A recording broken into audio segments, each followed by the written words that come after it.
Oh, within the first 24 hours of getting on the Marines, I had my lip pierced, both of my ears pierced, no shave, anything like that. I just wanted to jump right into the life I had been waiting to live for the past 4 years.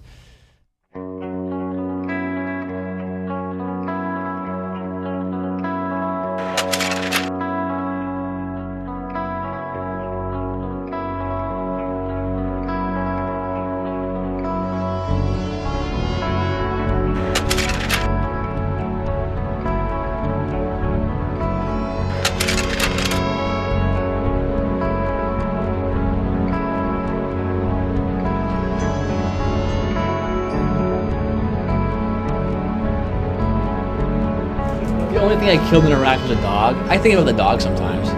But, I'm like, poor dogs.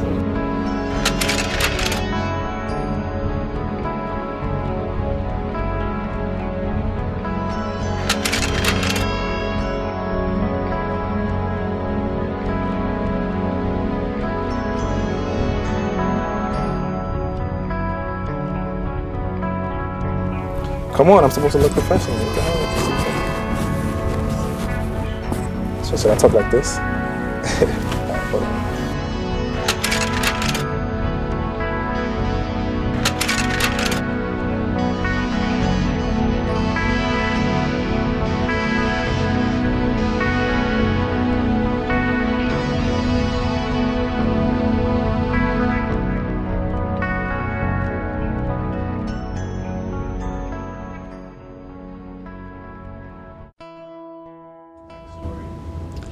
I joined the Utah National Guard when I was 17, and the reason that I've always given people for why I joined the Army was just because I was 17. It was the first adult decision that I ever got to make. I grew up in suburban America, so playing with guns and stuff was, G.I. Joe is what I was raised on, and the fact that I was able to, play G.I. Joe as an adult was pretty appealing, which I think is, half the reason why guys join the Army.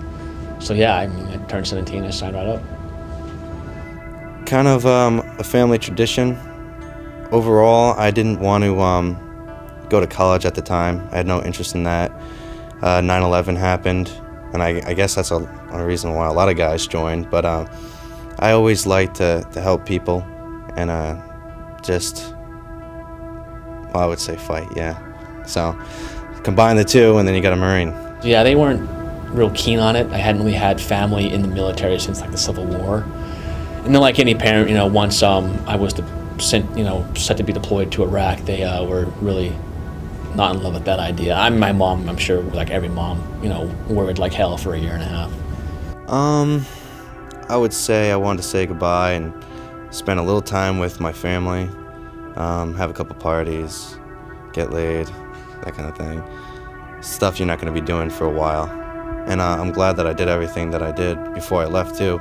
You can't really leave with not saying goodbye to your family. You'll have that regret while you're over there. Well, my parents were kind of in shock, I could say. My girlfriend at the time, same reaction. Kind of asked me where I was going to be stationed, what exactly would I be doing.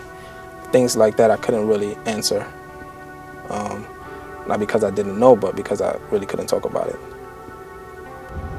Us being told, yes, we are shipping, here's when we're shipping, was pretty quick, and there was not a whole ton of time to kind of prepare. So I was in school when it happened, which was kind of a drag, so I had to stop going to school.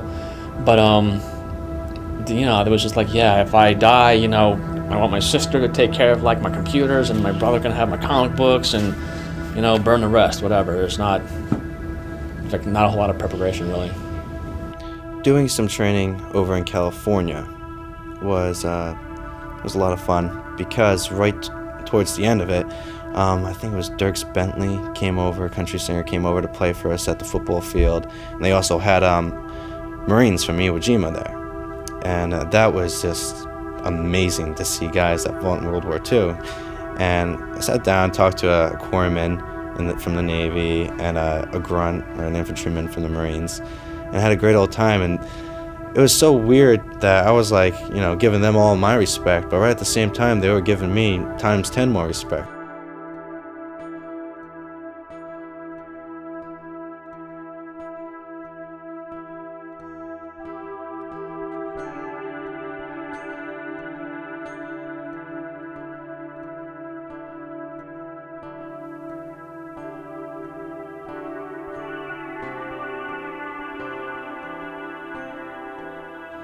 I had a good company commander, but a very, strong, controlling kind of a guy, as a commander should be.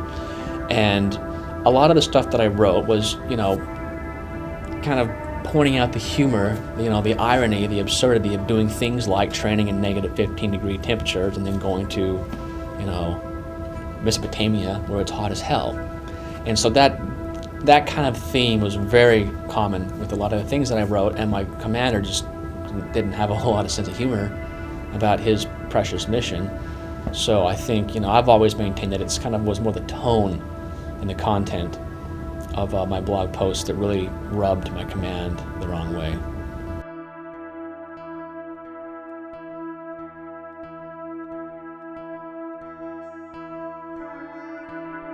As a mortarman, you are to provide indirect fire support for your battalion, other Marines. You're there watching their back. And we were setting up outside Fallujah for an invasion.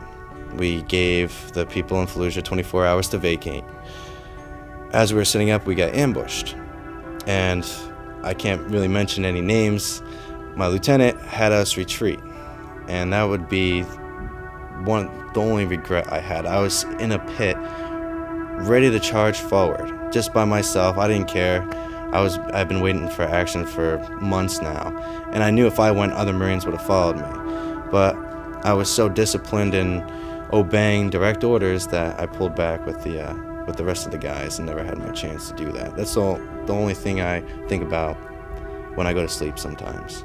I think, really the only thing that I regretted is I had a really hard time leadership-wise because we had taken two units that were kind of diametrically opposed, merged them, and then deployed them. And I was the only NCO, the only sergeant in my platoon that was from like the outsider company. So I had continual just basic leadership issues with dudes, being a pain in the ass. And I think the only regret that I have is not kicking the asses of the guys that I was in charge of a bit more often. There was an incident where a member of the Iraqi police or the Iraqi National Guard that we were training on our fob basically blew himself up in the DFAC, killing I think it was about 20-something people and injuring a lot more.